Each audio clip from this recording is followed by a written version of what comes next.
देखें, हम लोगों ने सेक्शन 28 देख लिया था, that was your charging section. याद होगा, एनी प्रॉफिट और gain arising from any profit or gain arising from business or profession carried on by the SSE at any time during the previous year. Second, in case of an export SSE, profit on sale of import license, profit on sale of duty entitlement passbook, duty drawback and cash assistance. याद आया?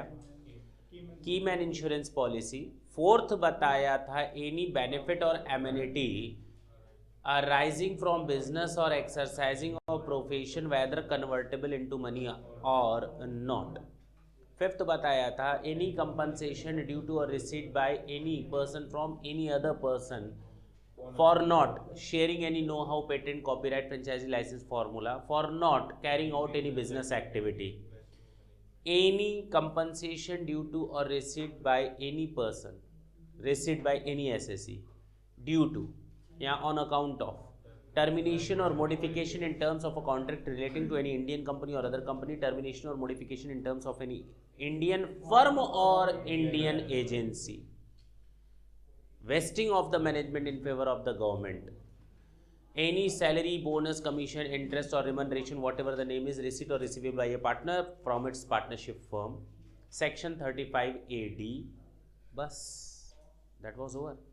कुछ छूट रहा है? एक नहीं छूट रहा, नहीं छूट रहा।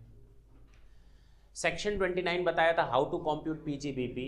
30 से 43 डी तक के प्रोविजंस को फॉलो कर लो। सेक्शन 30 बताया था अगर कोई बिल्डिंग बिजनेस में यूज होती है और रेंट, रिपेयर, इंश्योरेंस और टैक्स का खर्चा होता है रेवेन्यू नेचर का, तो वो अलाउड होता है। सेक्शन 31 ने बताया furniture, fixture, plant and machinery पर रेवेन्यू नेचर का इंश्योरेंस और रिपेयर का खर्चा होगा तो 31 में अलाउड होगा। रेंट और टैक्स होगा तो 37 में अलाउड होगा। 37 कहता है कि अगर कोई एक्सपेंडिचर 30 to 36 में अलाउड नहीं हुआ है और बिजनेस के लिए है, रेवेन्यू नेचर का है, पर्सनल नहीं है, कैपिटल नहीं है, प्रीवियस ईयर में हुआ है, तो हम उसको अलाउड कर लेंगे। और उसी में ही मैंने आपको लास्ट क्लास में शायद पेनाल्टी के बारे में बताया था। Penalty paid for infraction of law is not allowed. Haji Aziz and Abdul Shakoor brothers का केस था। और उसी के बाद मैंने बताया था कि पेनाल्टी को दो पार्ट में बांट दो। पेनाल्टी पीनल नेचर की होती है, पेनाल्टी कंपनसेशन नेचर की होती है।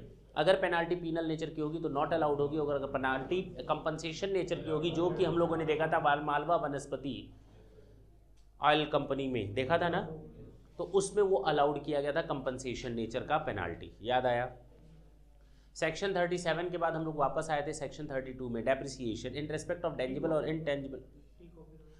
सेक्शन 32 पे आए थे, इन केस ऑफ टेंजिबल और intangible asset depreciation shall be allowed on WDV of assets on the block of assets by using WDV of depreciation on block of assets by using WDV method of depreciation. To the owner of the assets includes the fractional ownership as the rates prescribed under this act. Clear है? इसमें हम लोगों ने section 43(1) का actual cost का definition देखा था। Actual cost means cost to the assessee shall be reduced by that portion of the cost which is directly और indirectly met by any other person और अथॉरिटी। उसमें हम लोगों ने कुछ एक्सप्लेनेशंस देखे थे। एक्सप्लेनेशन नंबर 1 देखा था साइंटिफिक रिसर्च, सेक्शन 35 के हिसाब से जितना डिडक्शन मिल चुका है उसको डिडक्ट कर दो, एक्चुअल कॉस्ट पर आप पहुंच जाएंगे। एक्सप्लेनेशन नंबर 2 देखा था गिफ्ट और विल के केस में cost to the previous owner, या WDV to the previous owner will become to the actual cost to the assessee. 3 बताया था हम लोगों ने अगर कोई एसेट ट्रांसफर करे हायर डेप्रिसिएशन क्लेम करने के लिए या टैक्स इवेजन के लिए तो असेसिंग ऑफिसर के ऊपर छोड़ दो। 4 बताया था एसेट ट्रांसफर किया और री एक्वायर कर लिया तो दो में से जो कम होगा, री एक्वायर वैल्यू और ओरिजिनल डब्ल्यूडीवी ट्रांसफर करते समय। 4A बताया था ट्रांसफर किया लीज पर ले लिया तो ट्रांसफरी के लिए डब्ल्यूडीवी ऑफ द ट्रांसफरर ले लिया जाएगा, बस यहीं पर छोड़ दिया था। 5th बताया था फिर हमने बिल्डिंग को अगर हम अपने बिजनेस में यूज़ करते हैं, जो पर्सनल बिल्डिंग थी अब उसको बिजनेस में ले आ रहे हैं तो उसकी एक्चुअल कॉस्ट ये मानते हुए कि शुरू से वो बिल्डिंग बिजनेस में यूज़ हो रही थी, डेप्रिसिएशन काटते हुए आज की डेट में जो डब्ल्यूडीवी होगी वही एक्चुअल कॉस्ट बन जाएगी। 6 बताया था holding to subsidiary, subsidiary to holding, अगर होल्डिंग कंपनी के पास 100% शेयर होल्डिंग हो और ट्रांसफरी कंपनी इंडियन कंपनी हो तो उस केस में WDV of the transferor will become to the actual cost to the transferee. हाँ या ना? सेक्शन एक्सप्लेनेशन 7 बताया था एमलगमेटिंग टू एमलगमेटेड के केस में, और एक्सप्लेनेशन 7 ने बताया था डिमर्ज टू रिजल्टिंग के केस में। 8 बताया था interest on loan acquired for interest on loan borrowed for acquisition of assets. Explanation number 9 बताया था सेंडमेट और मोडवेट क्रेडिट जो लेते हैं वो डिडक्ट कर देते हैं। 10 बताया था सब्सिडी, 11 बताया था नॉन रेसिडेंट और 12 बताया था कॉर्पोरेटाइजेशन। That's it. यहाँ तक तो ठीक। सेक्शन 32 के बाद सेक्शन 33A-B, अच्छा एडिशनल डेप्रिसिएशन भी बताया था। उसमें मैंने बताया था एडिशनल डेप्रिसिएशन के केस में कि 20% का एडिशनल डेप्रिसिएशन मिलता है न्यू प्लांट एंड मशीनरी खरीदने पर, सेकंड हैंड नहीं होनी चाहिए, उसमें पूरा केस बताया था, ठीक है ना। हाँ, अगर आप 180 दिन से कम यूज़ करते हैं तो 10% का डेप्रिसिएशन मिलेगा, बाकी 10% आप कैरी फॉरवर्ड नेक्स्ट ईयर में ले लेंगे, एकदम नेक्स्ट ईयर में ले लेंगे। हाँ, ये इस साल का अमेंडमेंट था। नोटिफाइड एरिया के लिए 20% की जगह एडिशनल डेप्रिसिएशन कितना बताया था? 35 याद है। सेक्शन 33A-B, टी कॉफ़ी और रबर डेवलपमेंट। अगर कोई एसएससी टी कॉफ़ी और रबर डेवलपमेंट के बिजनेस में लगा है और उसने प्रीवियस ईयर में अपने प्रॉफिट का सर्टेन परसेंटेज एक रिजर्व में ट्रांसफर किया है जो टी बोर्ड और कॉफ़ी बोर्ड द्वारा अप्रूव्ड है, तो उसको एक डिडक्शन मिलेगी 40% ऑफ द प्रॉफिट और actual amount deposited whichever is less. कब तक जमा करना है उसको? Within 6 month from the end of the previous year और return of filing, date of filing of return of income whichever is earlier. हाँ, इस पैसे का यूज़ अपने बिजनेस को प्रमोट या डेवलप करने में करेगा। याद आया? जब भी इस पैसे को निकालेगा जिस प्रीवियस ईयर में विड्रॉ करेगा उसी प्रीवियस ईयर में यूज़ करेगा। लेकिन ये 5 मजबूरियां बताई गई हैं जब पैसा अपने आप निकल जाता है। Death of an SSC tax नहीं लगेगा, dissolution of a firm tax लग जाएगा, liquidation of a company tax नहीं लगेगा, एचयूएफ पर डिसोल्यूशन पार्टीशन पर टैक्स नहीं लगेगा और डिसकंटिन्यूएंस ऑफ बिजनेस पर टैक्स लग जाएगा। यानी 2 केस में लगेगा, बाकी 3 केसेस में नहीं लगेगा। इसके अलावा बताया था इस पैसे को जब आप ड्रॉ करते हो तो अपने आप इस पैसे को कहाँ यूज़ करोगे, तो ये बताने के बजाय कहाँ यूज़ करोगे ये बताया गया, कहाँ यूज़ नहीं करोगे। These are the 5 cases, 4 cases. कोई भी ऐसी एसेट नहीं खरीदोगे जो 11th शेड्यूल में मेंशन हो, कोई भी ऐसी एसेट नहीं खरीदोगे जिसका 100% डेप्रिसिएशन उसी साल अलाउड हो जाता है, कोई भी ऐसी एसेट नहीं खरीदोगे जो ऑफिस में यूज़ होती है एक्सेप्ट कंप्यूटर, रेजिडेंशियल पर्पसेस और गेस्ट हाउस में यूज़ होने वाली एसेट्स को आप नहीं खरीद सकते। That's it. हाँ, जो एसेट्स खरीदोगे उसको उस खरीदने के बाद 8 सालों के अंदर ट्रांसफर नहीं कर सकते, लेकिन अगर ट्रांसफर कर देते हो तो आपकी बिजनेस इनकम मानी जाएगी। लेकिन इन 2 केसेस में बिजनेस इनकम या ये डिफॉल्ट नहीं माना जाएगा।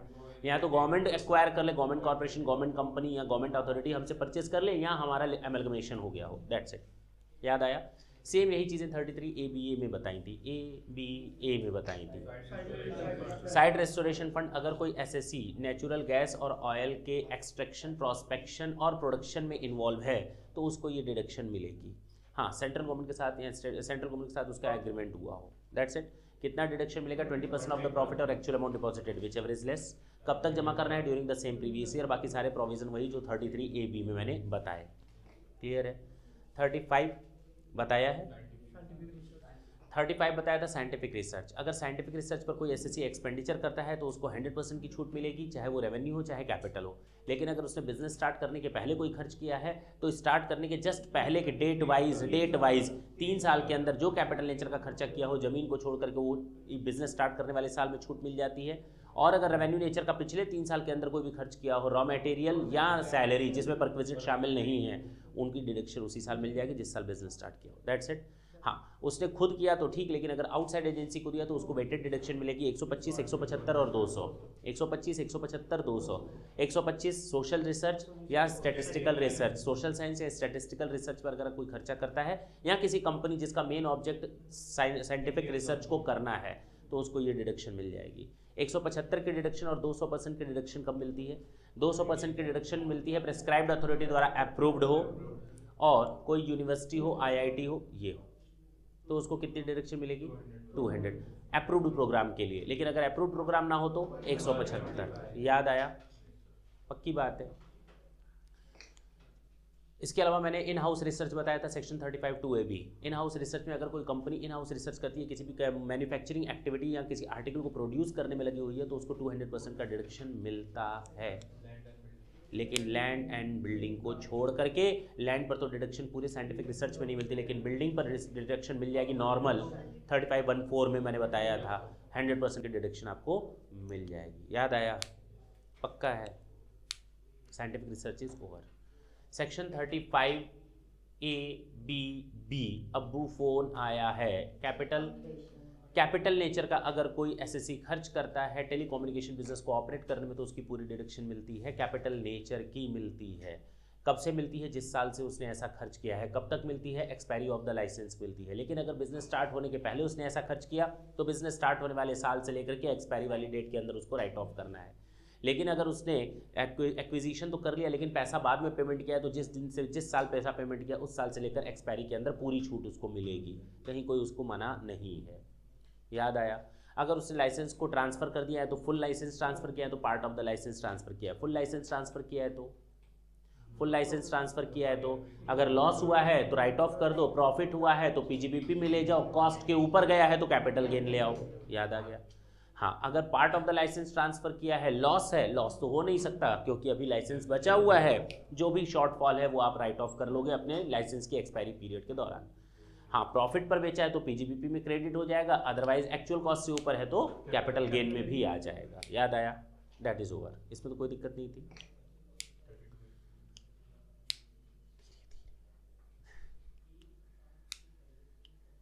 इतना रिवीजन बहुत है, आज हम अपने टॉपिक पर आते हैं।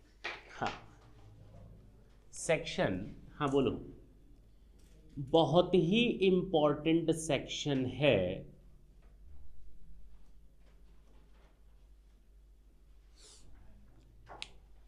Section 35A(D). इसके बाद एक सेक्शन बहुत इंपॉर्टेंट बचेगा 32A(D). लास्ट क्लास में हम लोगों ने 32AC देखा था, 32AD देखना बाकी है। 35AD देख लेते हैं। ये सेक्शन दी मोस्ट इंपॉर्टेंट है, देखा जाए।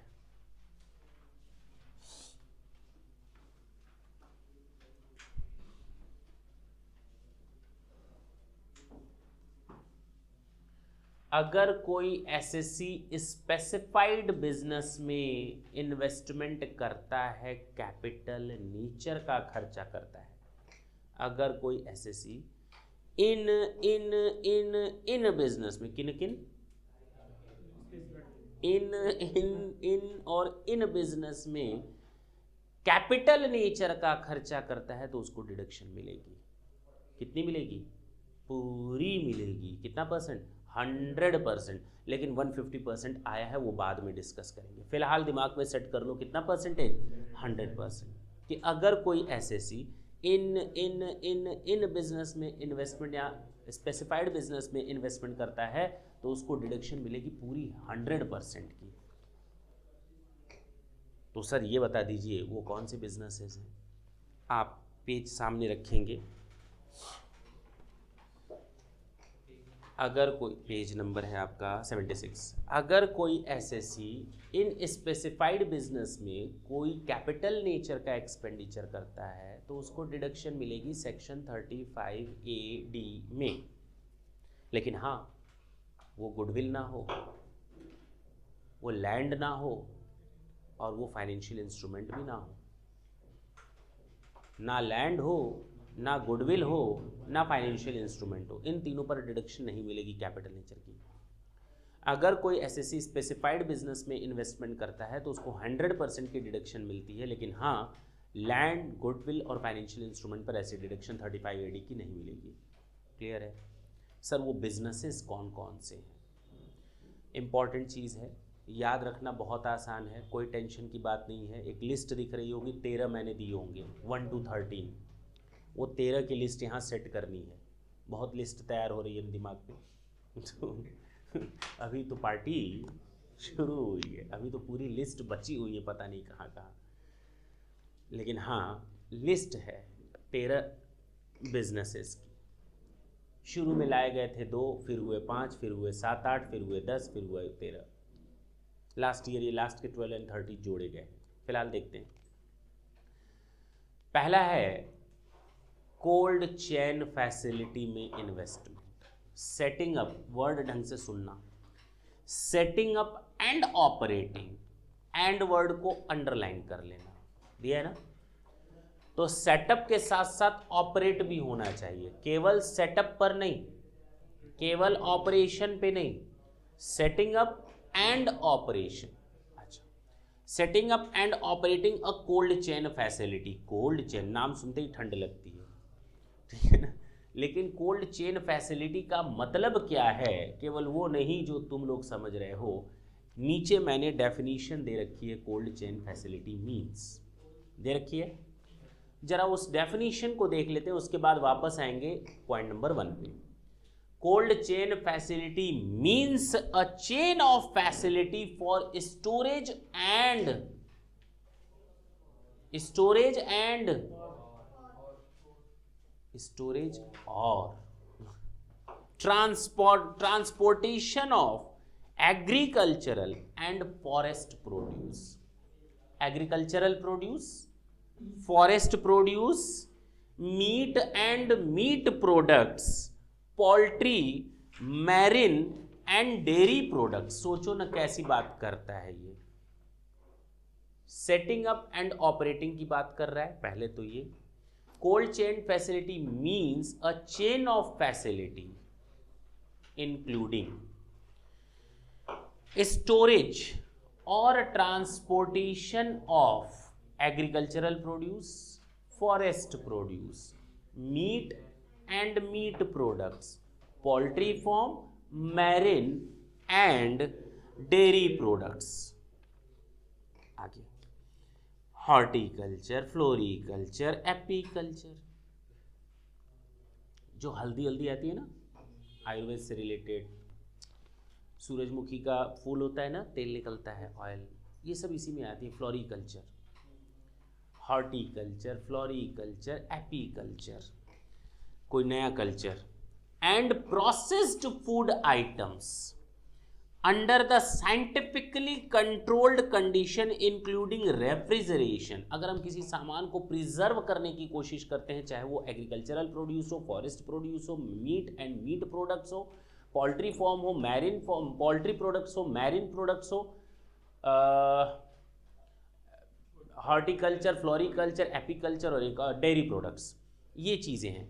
इतनी ही चीज़ें आएंगी इसमें कोल्ड चेन फैसिलिटी में। और इन चीज़ों को आप साइंटिफिकली प्रिजर्व करते हो, जरूरी नहीं केवल ठंडा करते हो, रेफ्रिजरेशन के अलावा उसको साइंटिफिकली कंट्रोल करते हो ताकि ये लंबे समय तक चल सके। अब चाहे वो कोल्ड स्टोरेज के थ्रू हो या कोई दूसरा सिस्टम।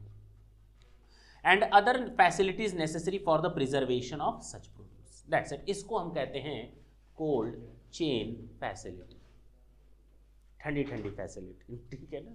इसको हम क्या कहेंगे? Cold chain facility. अब पहला वापस आते हैं जहाँ स्टार्ट किया था, कौन कौन से बिजनेस हैं।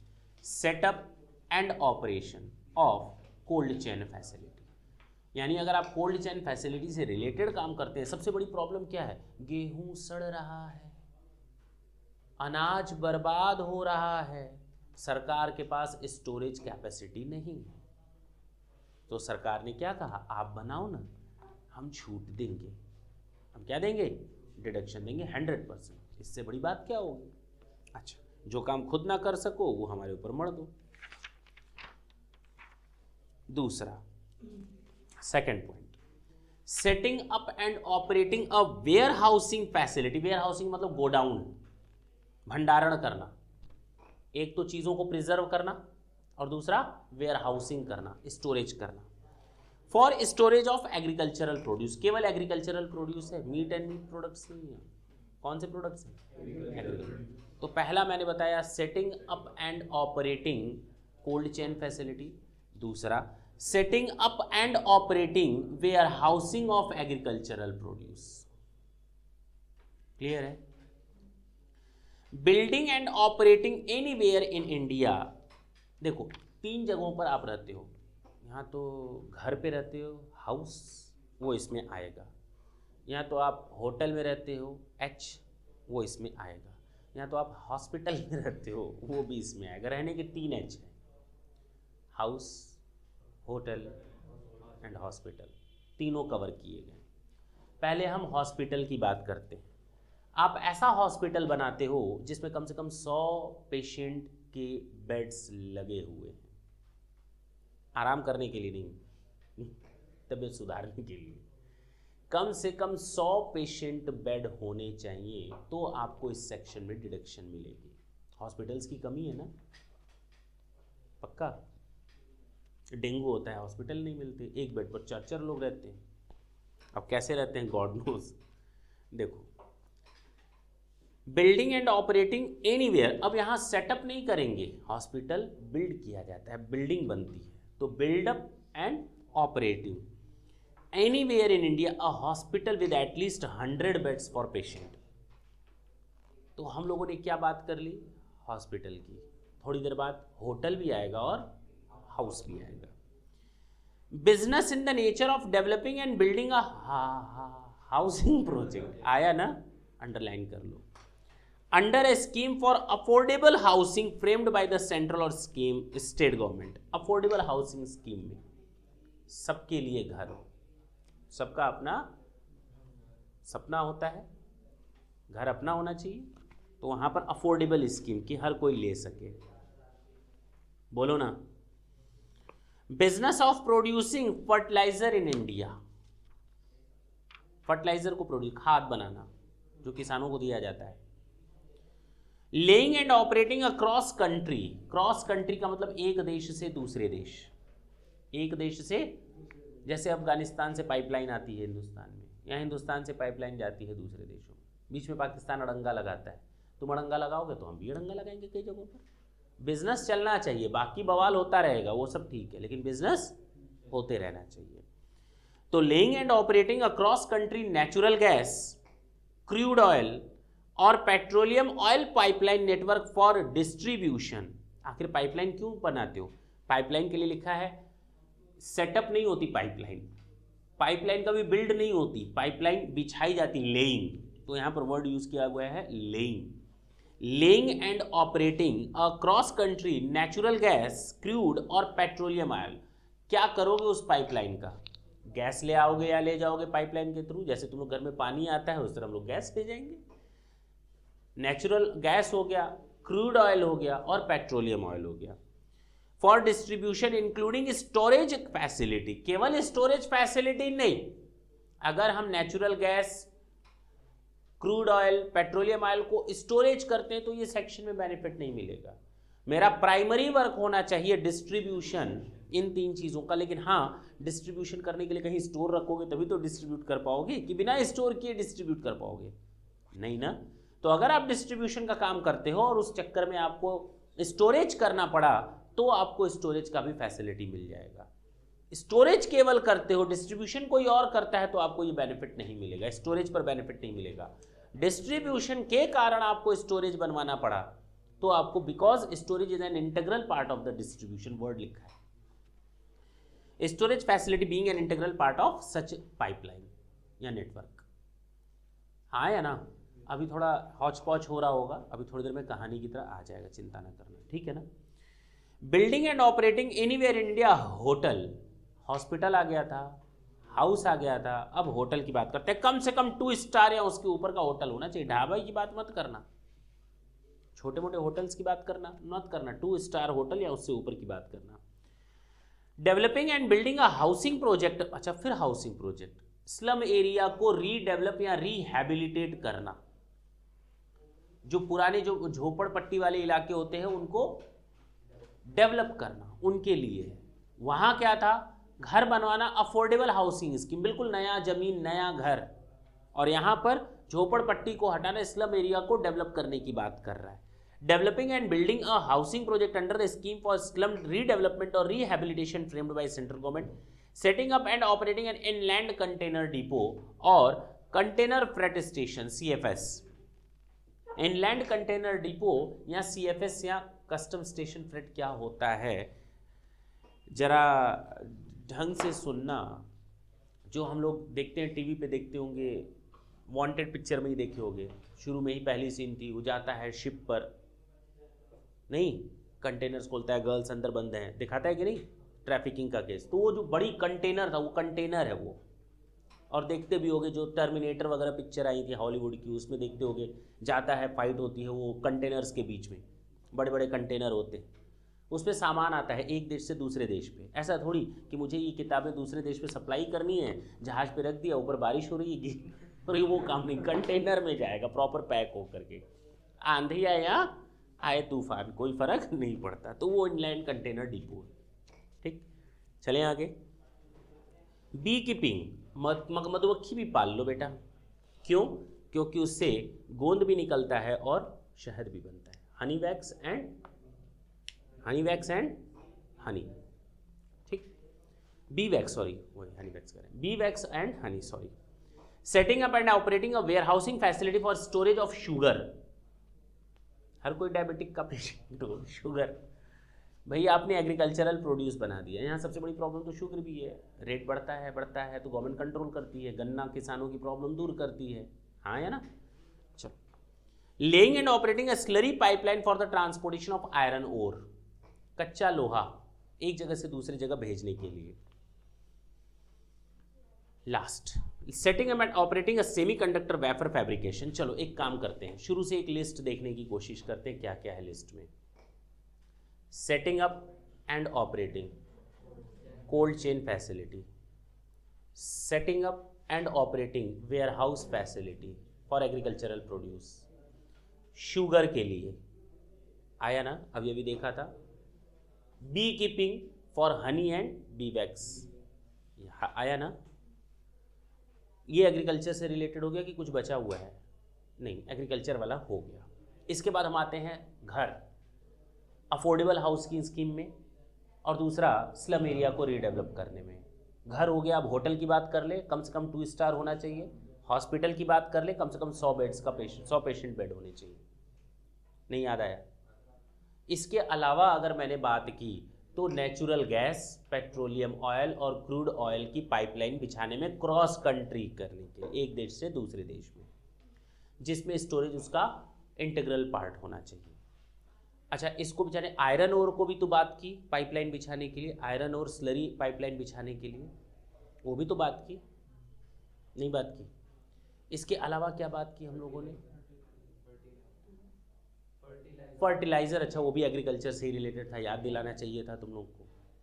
अब क्या बचा? नीचे 2 और नए, जो 2 नए आए हैं उनकी बात कर लेते हैं। आयरन ओर हो गया। Setting up and operating a semiconductor wafer fabrication manufacturing unit. Semiconductor यानी चिप बनाने का काम हो रहा है। चिप पहले हम लोग यूज करते थे कैसेट्स, नहीं, उसके बाद आ गया पेन ड्राइव, उसके बाद आ गया SD कार्ड, मैक्रो, अब आ गया है माइक्रो। अब पता नहीं क्या आने वाला है, भगवान जाने, ले भी चल पाएंगे या नहीं। ब्लूटूथ यहीं पर दांत पे लगा देंगे उसके सब इस अब नाम क्यों ब्लूटूथ पड़ा मुझे आज तक नहीं समझ आया। किसी को मालूम है ये बात?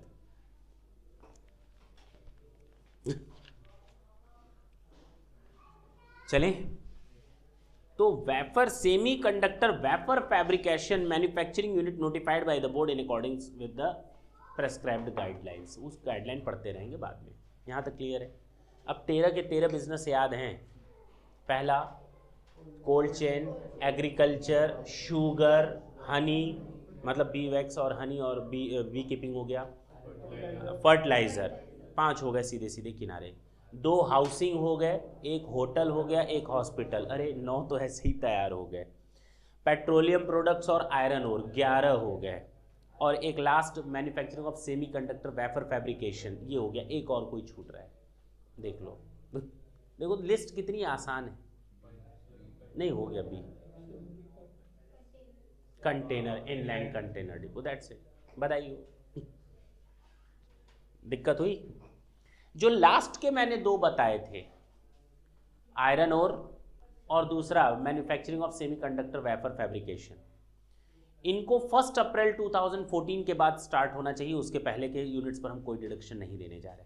देखो सेकंड लास्ट पॉइंट पे लिखा है, it may be noted that in respect of the businesses referred in 12 and 13 above, the same should have been commenced on or after 1 अप्रैल 2014। कोई दिक्कत है क्या? यानी लास्ट के जो 2 बताए मैंने, आयरन ओर और fabrication of semiconductor wafer fabrication, इसके लिए 1 अप्रैल 2014 या उसके बाद बिजनेस कमेंस होना चाहिए, उसके पहले नहीं। शुरू के जो 5 हैं, कौन कौन से? पहला देखो कौन सा है?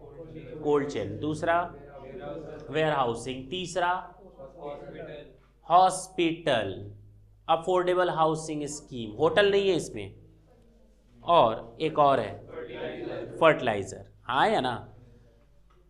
होटल नहीं है, हॉस्पिटल और घर, एग्रीकल्चर और storage, cold chain facility and storage, और लास्ट है तुम्हारा फिफ्थ फर्टिलाइजर। इन 5 को हमने 150% का डिडक्शन देना है। कितना? 150% का डिडक्शन देंगे अगर ये बिजनेस स्टार्ट होते हैं 1 अप्रैल 2012 या उसके बाद।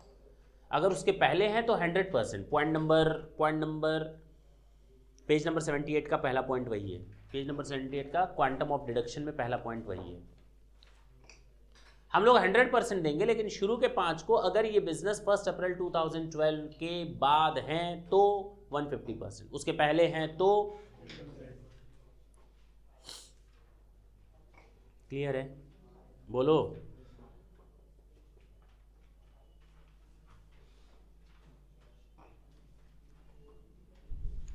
चलो, द स्पेसिफाइड बिजनेस यानी ऊपर के जो बिजनेस हैं वो ऐसा ना हो। होता क्या है कि मेरा पहले से होटल चल रहा है, यहाँ मैं एग्रीकल्चर स्टोरेज का काम करता हूँ, बहुत बड़ा बिजनेस है मेरा। मैंने देखा स्कीम आई है, क्या आई है? तुरंत अपने बिजनेस को रिकंस्ट्रक्ट कर दिया, तुरंत बिजनेस को मैंने स्प्लिट अप कर दिया, तोड़ दिया बिजनेस को 2 पार्ट में और कहा ये नया है, इस पर छूट मिलनी चाहिए। अरे ऐसे कैसे छूट मिल जाएगी? रिकंस्ट्रक्शन और स्प्लिटिंग ऑफ में आपको ये डिडक्शन का बेनिफिट नहीं मिलेगा। Business must be new one, business बिल्कुल नया होना चाहिए आपका। किसी पुराने या एग्जिस्टिंग बिजनेस को तोड़कर या रिकंस्ट्रक्ट करके आप नया बिजनेस नहीं बोल सकते, हाँ या ना। आप पुरानी मशीनरी नहीं यूज़ कर सकते, जब भी आप यूज़ करेंगे नई मशीन यूज़ करेंगे, लेकिन हाँ पुरानी मशीन एक लिमिट तक यूज़ करेंगे। टोटल मशीन नए बिजनेस में जितनी है उसका 20% ही पुराना हो सकता है, उससे ज़्यादा का पुराना, यानी टोटल मशीन जितनी है नए बिजनेस में नई पुरानी मिलाकर उसका 20% हिस्सा ही पुराना हो सकता है, उससे ज़्यादा का हिस्सा नहीं हो सकता। अब क्लियर हुआ? अच्छा, हाँ, इस सेक्शन में अगर आपने डिडक्शन ले ली तो आपको फिर सेक्शन 10A में और सेक्शन 80IA, 80IB, 80IC में छूट नहीं मिलेगी। अगर आपने सेक्शन 35AD में छूट ले ली है तो सेम प्रोविजन है आपके पास 2 जगह और सेम बिजनेसेस के लिए, 10AA और सेक्शन 80IA, IB, IC जब हम लोग पढ़ेंगे तो बहुत मजा आएगा। अभी नहीं, तुम लोग को आगे चलकर देखना है, ठीक है ना।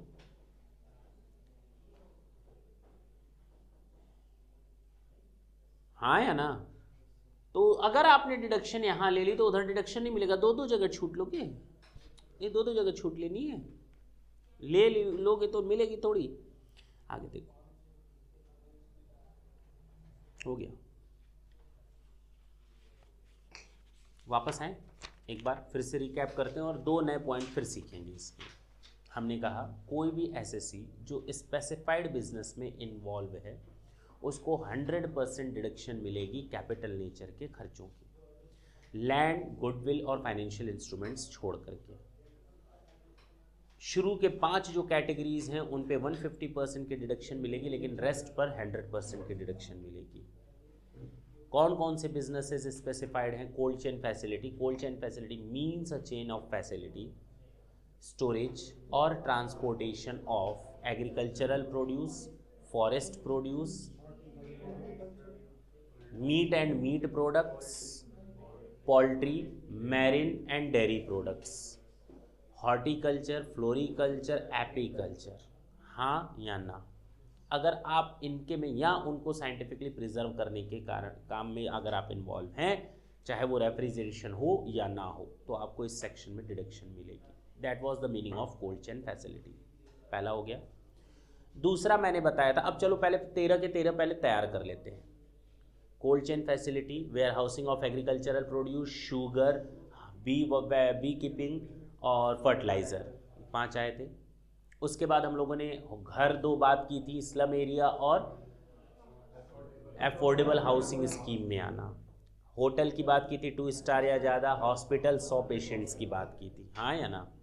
इसके अलावा पेट्रोलियम, आयरन ओर, कंटेनर, और लास्ट था आपका manufacturing of fabrication, semiconductor. Clear है?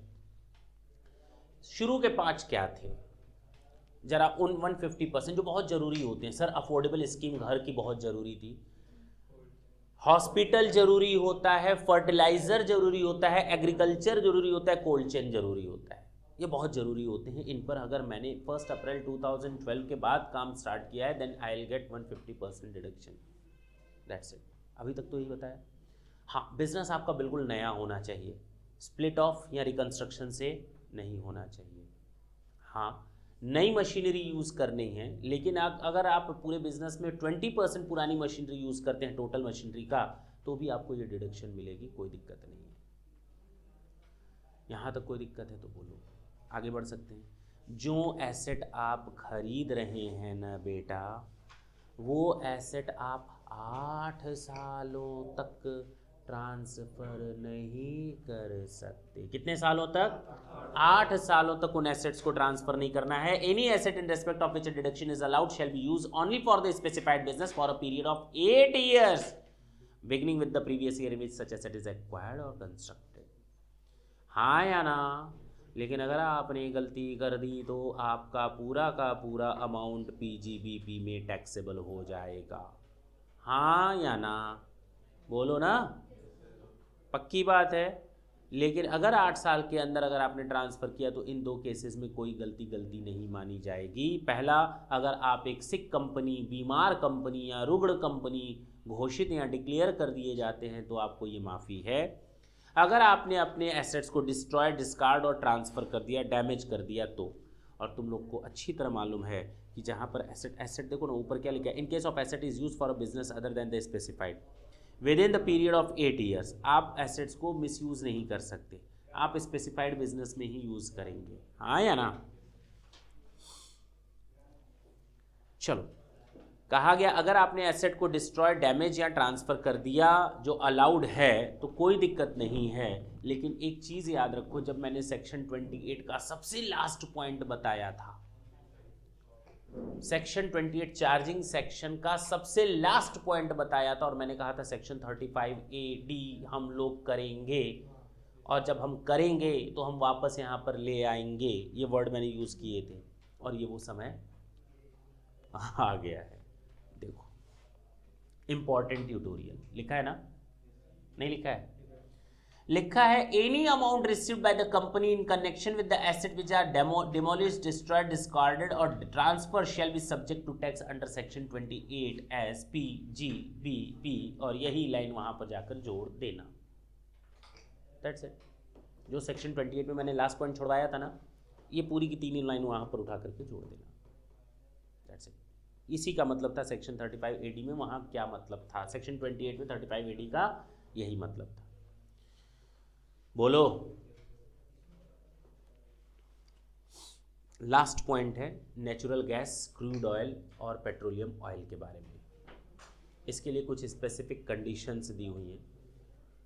गाइडलाइंस तो बहुत ज़्यादा हैं, जब आप अंदर जाते हो तो बहुत, ये हम लोग मोटा मोटी पढ़ते हैं। हाँ भाई, मतलब जो ऊपर की चीज़ें हैं, नॉर्मल चीज़ें हैं, कुछ चीज़ छूट ना जाए, बाकी गाइडलाइंस और रूल्स तो बहुत।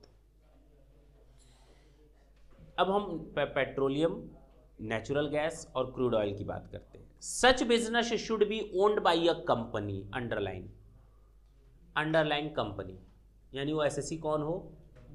अब तो क्लियर हुआ, बाकी सब में हमने कोई बात नहीं की कौन क्या हो, लेकिन इस केस में मैं बोल रहा हूं क्या हो, या consortium of such company. Consortium मतलब होता है ग्रुप, 4 कंपनियां मिलकर के ऐसा काम करें। कॉन्सोर्टियम ऑफ सच कंपनी, ऐसी कंपनियों का ग्रुप, और बाय एन अथॉरिटी और बोर्ड, ठीक है। It should be approved by, ठीक है। It has made available for use by any other person other than the assessee और an associated person such proportion of its total pipeline capacity on a common carrier basis, ठीक है। छोड़ दो इनको भी, हमको नहीं पढ़ना सर, हमको केवल इतना पढ़ना था कि कंपनी एसएससी होनी चाहिए या कंसोर्टियम ऑफ सच कंपनी होनी चाहिए या बोर्ड या अथॉरिटी होनी चाहिए, दैट्स इट।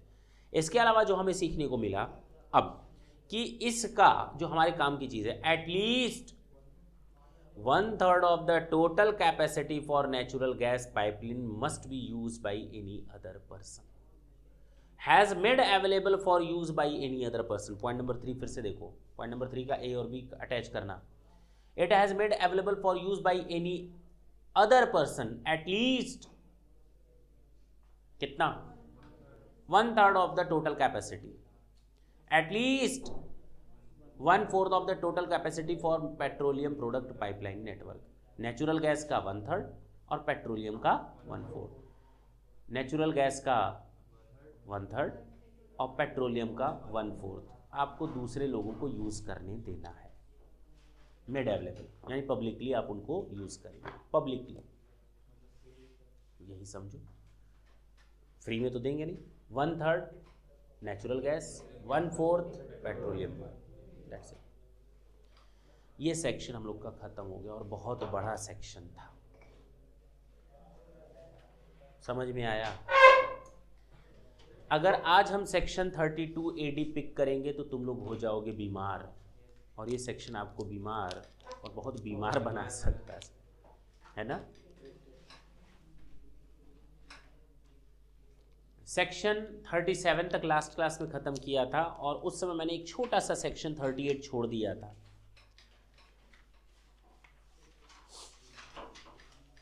पेज नंबर है 86 में. 86 सबसे नीचे है. 4 लाइनें हैं, केवल उनको मैं पढ़ देता हूँ. Where any building, machine, plant, furniture is not exclusively. मेरा घर मेरे रहने के लिए भी यूज़ हो रहा है, मेरा घर मेरे बिजनेस के लिए भी यूज़ हो रहा है, मेरी कार मेरे लिए भी यूज़ हो रही है, बिजनेस के लिए भी यूज़ हो रही है, प्लांट एंड मशीनरी बिजनेस के लिए भी यूज़ हो रहा है और घर के लिए भी यूज़ हो रहा है, फर्नीचर पर्सनल भी यूज़ हो रहा है और ऑफिशियल भी यूज़ हो रहा है. Where any building, machinery, plant और furniture is not exclusively use for the business और profession, then the deduction under section 30 repair, 31 repair and insurance, याद आया होगा, plant and machinery, and the deduction under section 32 यानी 30, 31, 32 जो हम लोग छूट देते थे प्लांट, मशीनरी, फर्नीचर और बिल्डिंग पर, पूरा छूट नहीं मिल पाएगा क्योंकि उसमें से कुछ हिस्सा तो आप पर्सनल यूज कर रहे हो ना. तो कह रहा है shall be restricted to a fair proportionate. Fair, अब आपको बताना है फेयर कितना, ज्यादा घर या ज्यादा business. Part thereof which assessing officer may determine having regard to the use of such building machinery for the business और प्रोफेशन. बस काम खत्म. सेक्शन 38.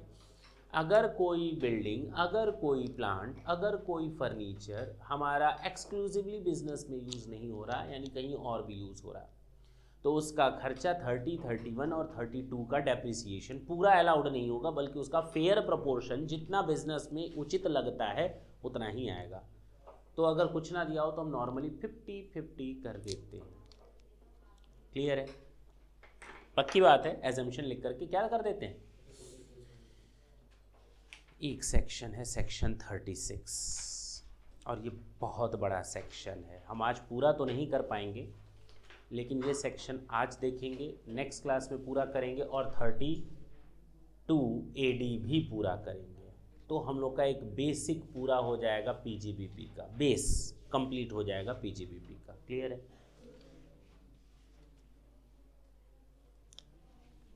जितनी लिस्ट देखो उतनी कम, इसमें भी लिस्ट की कमी नहीं है.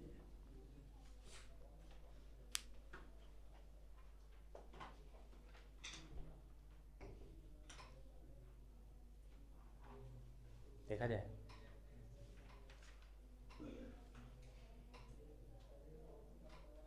क्या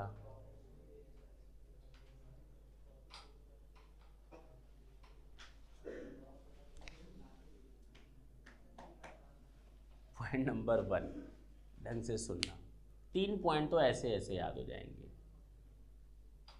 पहला, सेक्शन 36 हेडिंग क्या दी है, अदर डिडक्शंस. नाम ही है हेडिंग का अदर डिडक्शन. 30 में नहीं आया, 31 में नहीं आया, 32 में नहीं आया, 33 ABA में नहीं आया, 35 DD में नहीं आया, DDA में नहीं आया, सेक्शन 35 में नहीं आया, 37 में नहीं आया, 36 में है क्या? ये अदर डिडक्शंस है, छोटी छोटी छोटी छोटी कई डिडक्शंस का मिक्सचर है। सेक्शन 36 कहता है अगर आपके बिजनेस में स्टॉक है, जाहिर सी बात है 10 लाख का होगा, 20 लाख का होगा, 50 लाख का होगा, 1 करोड़, 2 करोड़, 10 करोड़, 50 करोड़ का स्टॉक होगा। खुदा न खास्ता उस पर एक तीली गिर जाए तो जितना बनाया सब एक दिन में खत्म। भगवान न करे कि बाढ़ आ जाए, बोलो ना।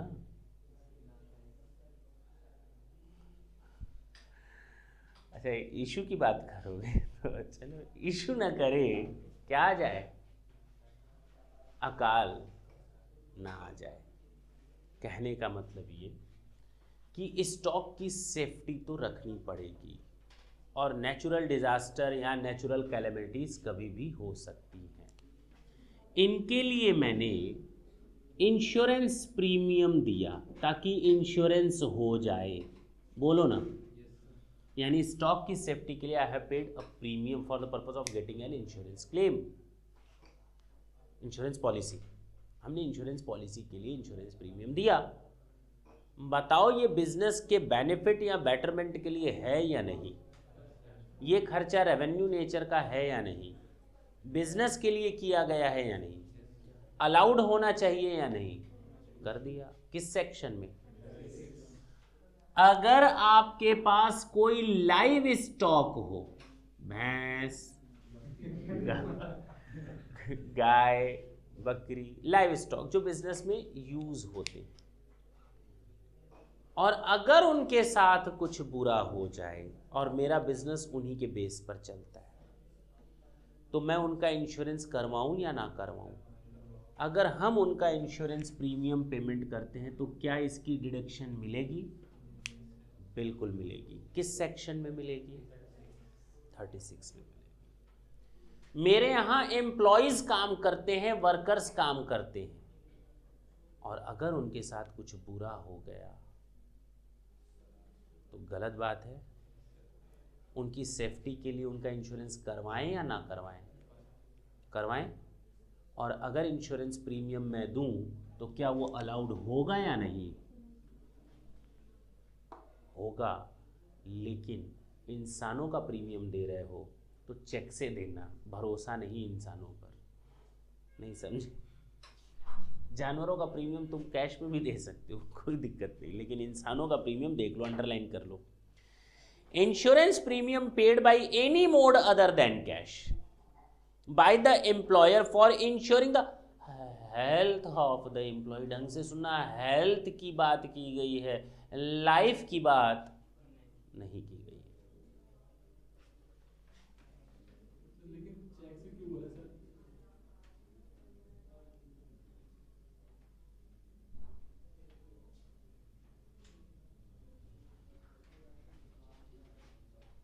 Other than cash. बात समझ में आई? नहीं आई? आ गई। कह रहा है सर चेक से क्यों बोला है? क्यों ना बोले? क्यों ना बोले? कैश की कहाँ तक? एक बात बताओ, ढंग से सुनना। मैंने अपने यहाँ एम्प्लॉय रखे, दिखाया 100 एम्प्लॉयज़ काम करते हैं, कैश में पेमेंट किया एम्प्लॉय का इंश्योरेंस। इंस्पेक्शन वाले आए, इनकम टैक्स वाले, कहते हैं कहाँ है एम्प्लॉय, जरा बुलाओ हम देखें। चला गया चला गया, छुट्टी हुई, दूसरा आया, अभी इंश्योरेंस करवा रहे हैं उसका। कहाँ तक तुम पीछे पीछे भागोगे? अदर देन कैश करोगे तो एक लीगल प्रोविज़न है, यहाँ एक लीगलिटी बनी रहती है कि आप सिस्टम में चल रहे हो, बोलो ना। अच्छा जी, 3 पॉइंट ये समझ में आए। 4th पॉइंट हमेशा इसी के साथ एसोसिएट कर देना। एम्प्लॉयज को हम बोनस और कमीशन भी देते हैं।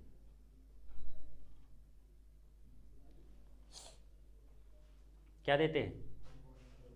बोनस और कमीशन टू एम्प्लॉयज। लेकिन फिर एक बात याद रखना, इसमें भी एक नया टिटिम्मा जोड़ दिया गया, but subject to section 43B। छूट किस सेक्शन में मिल रही है? 36। लेकिन एक और सेक्शन ध्यान रखना साथ साथ, सेक्शन 36 में तो छूट लोगे, लेकिन 43B को ध्यान में रखते हुए, बिना 43B को ध्यान में रखे छूट नहीं ले सकते आप। क्या है 43B में पढ़ेंगे, नेक्स्ट टू नेक्स्ट क्लास बाद यही स्टार्ट होना है। नेक्स्ट क्लास एक और प्रोविजंस पर, उसके बाद जो क्लासेस चलेंगी इन्हीं सब की चलेंगी। 40, 40A, 40 capital A, 43B, 44AA, 44AB, AD, AE, इतने सेक्शंस चलेंगे। ज़्यादा टाइम नहीं लगेगा उसमें, जो टाइम लगना है इसी में। ठीक, कहता है जो बोनस और कमीशन है, जो बोनस और कमीशन है जो आप एम्प्लॉयज़ को देते हो, वो सब्जेक्ट टू सेक्शन 43B होना चाहिए। यानी डिडक्शन तो अलाउड होगा 36 में, लेकिन शर्त पूरी कर लो तब। शर्त क्या कहता है 43B? एक्चुअल पेमेंट बेसिस, देना बाकी है बोनस कमीशन, छूट दे दो सरकार, नहीं मिलने वाली। दे दिया है मैंने बोनस और कमीशन, एक्चुअली आपके पास पहुंच गया है तो छूट मिलेगी। अगर एम्प्लॉयर के जेब से नहीं निकला है एक्चुअल में तो छूट, यानी इन कैश फॉर्मेट में होना चाहिए। कैश मतलब चेक हो, कैश हो, जो हो, मतलब दिया जा चुका हो एक्चुअल पेमेंट बेसिस पर।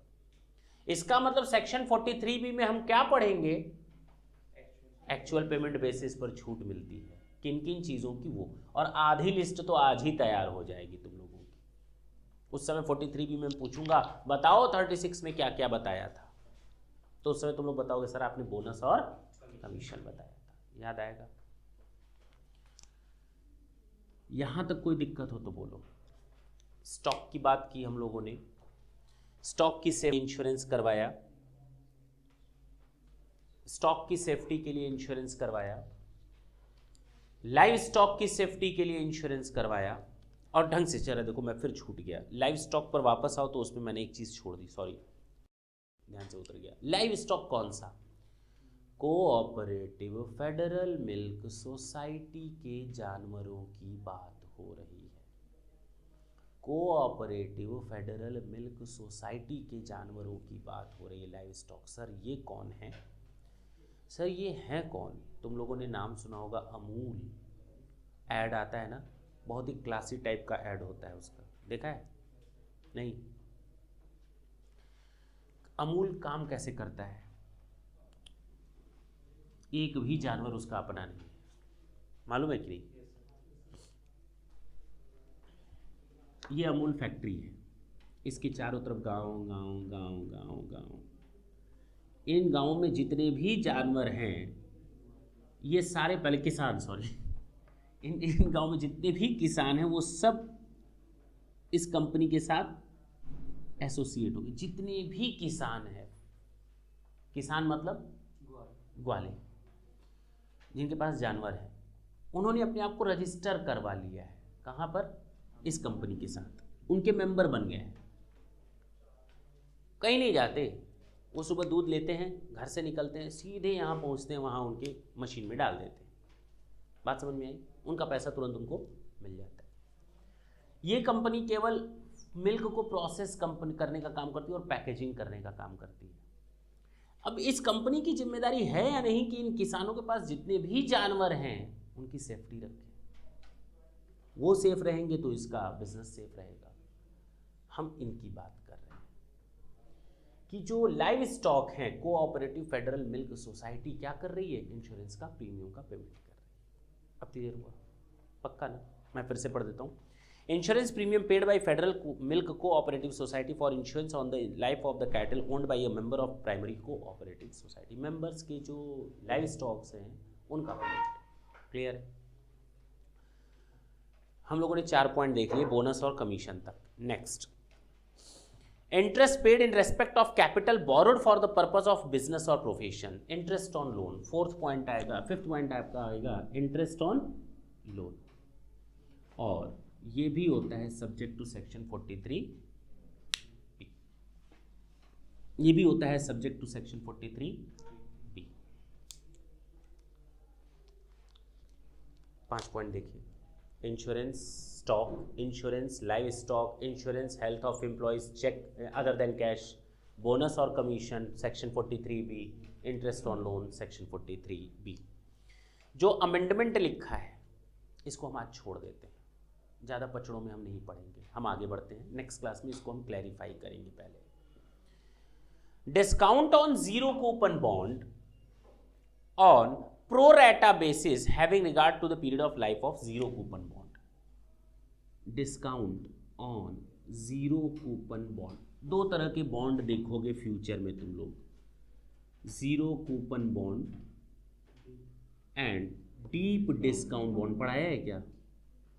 एफएम में पढ़ाया हो तो पढ़ाया हो, नहीं तो हम दोबारा बता देते हैं। सोर्स ऑफ फाइनेंस पढ़ाते समय शायद मैंने बताया था ये, यस, कोई दिक्कत नहीं है, फिर से देख लेते हैं। दोनों में फर्क है।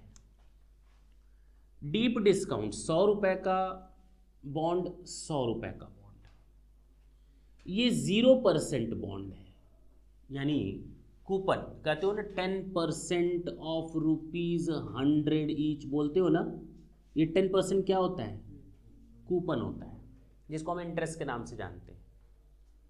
मैं बोलूं जीरो कूपन, इसका मतलब इंटरेस्ट रेट कितना? 0। This is known as zero coupon bond. होता क्या है, मैंने 100 रुपए का डिवेंचर तुम्हें 100 रुपए पर दिया, 100 रुपए का डिवेंचर, 100 रुपए का बॉन्ड मैंने 100 रुपए में दिया, लेकिन इसका पेमेंट मैं कितना करूंगा तुमको? 10 साल बाद 150 रुपए, 5 साल बाद 150 रुपए। तो डिफरेंस जो है एक तरह से आपको इंटरेस्ट ही तो मिल रहा है।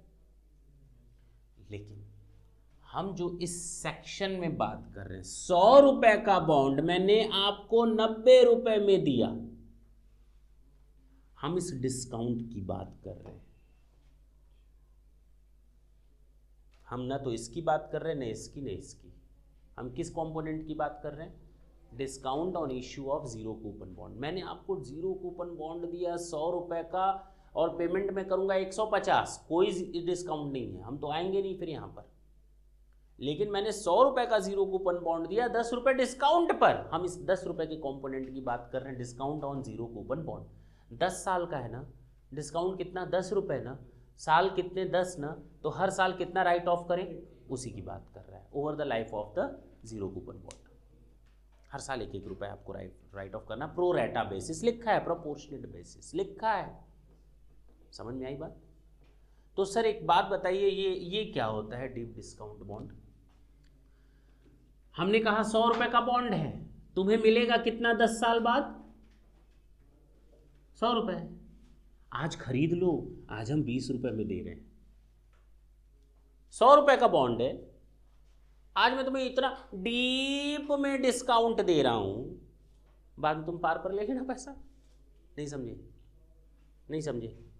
100 रुपए का बॉन्ड है, 100 रुपए ले लेना, लेकिन तुम आज खरीदोगे कितने में? 10 साल पहले, यानी आज कितने में खरीदोगे? 10 साल बाद तो तुम्हें 100 रुपए मिलेगा, आज तुम खरीदो 20 रुपए। डिस्काउंट है या डीप डिस्काउंट है? इन डिस्काउंट नहीं है, ये डीप डिस्काउंट है, बहुत ज़्यादा डिस्काउंट है। क्लियर है? हटा दें। तो हम यहाँ डीप डिस्काउंट बॉन्ड की बात नहीं कर रहे हैं, उसका टैक्सेशन बिल्कुल अलग होता है, टैक्सेशन का सिस्टम ही अलग है उसका। फाइनल में आओगे तो उस समय तुम लोग टॉपिक देखोगे डीप डिस्काउंट बॉन्ड का, टैक्सेशन कैसे होता है। हम यहाँ discount on zero coupon bonds की बात कर रहे हैं, ऑन प्रो रेटा basis having regard to the period of life of zero coupon bond. अच्छा जी,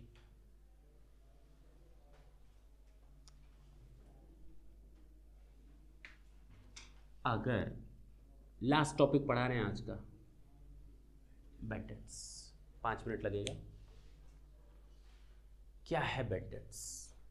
इसके बाद जितने भी 5-6 पॉइंट है वो नेक्स्ट क्लास में हम लोग डिस्कस करेंगे, नहीं तो लिस्ट ज़्यादा हो जाएगी तो तबीयत, हाजमा खराब हो जाएगा, इनडाइजेस्टेबल हो जाएगा। घर पे जाकर तुम लोग टैक्स की उल्टियाँ करोगे। क्या पढ़ा? सेक्शन 32। तो तबीयत ना खराब हो। बैड डेट्स की बात करते हैं, जितना पढ़ाया सब बैड डेट्स। बैंड अच्छी चीज़ पर होना चाहिए, लेकिन हम लोग किस पर कर रहे हैं? बैड डेट्स पर। बहुत ही इंटरेस्टिंग टॉपिक है, 5 से 7 मिनट लगेगा कंसेप्ट समझने में, और एक बार समझ में आ गया तो फिर लाइफ टाइम नहीं भूलेगा। सबसे पहली चीज, प्रोविजंस आर नॉट अलाउड। पहली चीज तो दिमाग में ये बैठा लो। इनकम टैक्स कहता है प्रोविजन क्या होता है भाई? मैंने कहा मुझे लगता है कि नुकसान होगा, छूट दे दो। अगर इनकम टैक्स ने इस बेसिस पर छूट देनी शुरू की तो मैं कहूँगा मुझे लगता है अगले साल बाढ़ आएगी, बहुत नुकसान होगा, छूट दे दो। तो टैक्स क्या मिलेगा सरकार को? ठीक है, प्रोविजंस तो कभी अलाउड नहीं होते।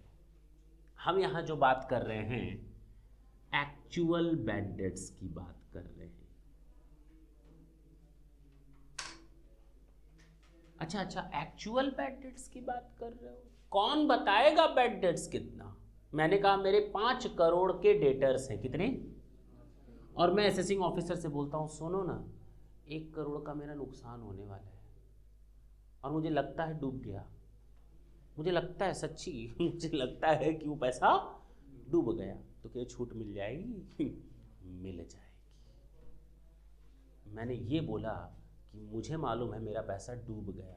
ऐसे कैसे डूब जाएगा? तुम कौन होते हो बोलने वाले? नहीं, तुम हो कौन? मैं असेसिंग ऑफिसर को बोलूँगा, मैं तुम हो कौन बोलने वाले? तुम मेरे बिजनेस के बारे में डिसाइड करोगे कि कितना डूबा कितना नहीं डूबा? ये कौन डिसाइड करेगा? वो तो मैं डिसाइड करूँगा। तुम्हें क्या चाहिए? एश्योरेंस चाहिए। किस चीज़ का? कि मैंने अपनी बुक्स में प्रॉपर एंट्री की या नहीं की। मैं प्रोविजंस नहीं मांग रहा, मैं एक्चुअल बैड डेट्स की बात कर रहा हूँ। वहाँ आप बैड डेट्स की तरह आप एंट्री दिखा दो, असेसिंग ऑफिसर पॉइंट आउट नहीं कर सकता कि आपने गलत किया। No any right is available with the assessing officer to deny the deduction of actual bad debts. वो मेरिट और डिमेरिट्स इसकी तय नहीं करेगा। क्लियर हुआ? अच्छा, यानी एक्चुअल बैड डेट्स अलाउड हो जाएगा बशर्ते मैंने अपनी बुक्स में उसको राइट ऑफ किया हो। दूसरी चीज, तीसरी चीज, हुआ क्या? सुन, मैंने, क्या नाम है, आशुतोष को मैंने 5 लाख रुपए दिए। ये ले आशुतोष, सामान जरूर बेच देना, हमें होता है ना एडवांस देना। तो एंट्री में करूंगा advance for goods account debit to mister Ashutosh की आशुतोष 10 लाख रुपए कर दिया ना। और ये चुट्टा पैसा लेकर भाग गया। चेहरा नहीं दिखाया इसके बाद उसने। बैड डेट्स करूं या ना करूं? हाँ या ना? पक्का ना? गलत सोचते हो, तुम लोग की सोच घटिया है। सॉरी, गलत सोच है। बैड डेट्स तो डेटर्स पे होता है बेटा, क्रेडिटर्स पे बैड डेट्स में पहली बार सुन रहा हूं। और बैड डेट्स हमेशा डेटर्स पर होता है। और डेटर्स कहां से पैदा होता है? कौन सी सेल? और जब क्रेडिट सेल की एंट्री होती है तो तुम लोग एंट्री करते हो, तूने मारी एंट्रियां दिल में बची घंटियां। क्यों? Debtors account debit to sale. और जब सेल्स लिखते हो तो पीएल अकाउंट में सेल क्या हो जाता है? मान लो 10 लाख रुपए का है। बैड डेट्स हमेशा उसी का डेबिट होगा जो कहीं ना कहीं तुमने क्रेडिट कर रखा है। ये कब किया था क्रेडिट तुमने अपने बिजनेस में? पीएल में कभी क्रेडिट तो हुआ ही नहीं था। छूट कैसे मांग सकते हो भाई? अरे बोलना। तो ये इम्पॉसिबल केस है, इसका छूट आप मांग सकते हैं। मैंने दिखाया सेल 10 लाख, मैंने असेसिंग ऑफिसर से कहा मुझे ना बैड डेट्स हो रहा है 2 लाख, कैसे लग रहा है तबीयत खराब हो रही है बैड डेट्स हो रहा है 2 लाख रुपए का, छूट दे देगा? दे देगा? हाँ। मैंने कहा मुझे लग रहा है ना बैड डेट्स होगा 4 लाख का, छूट दे देगा? अब मैं क्या करने वाला हूँ मैंने कहा मुझे लग रहा है ना 8 लाख का बेड डेट्स होगा। नहीं देगा, दे देगा। मैंने कहा क्या कहा होगा 10 लाख का नुकसान हो गया, दे देगा। अब बोलो मैं क्या बोलने वाला हूँ। मैंने कहा मुझे लग रहा है कि मुझे 12 लाख का नुकसान होगा। अब ठीक है, कितनी छूट मिलेगी? 12 लाख। आई दादा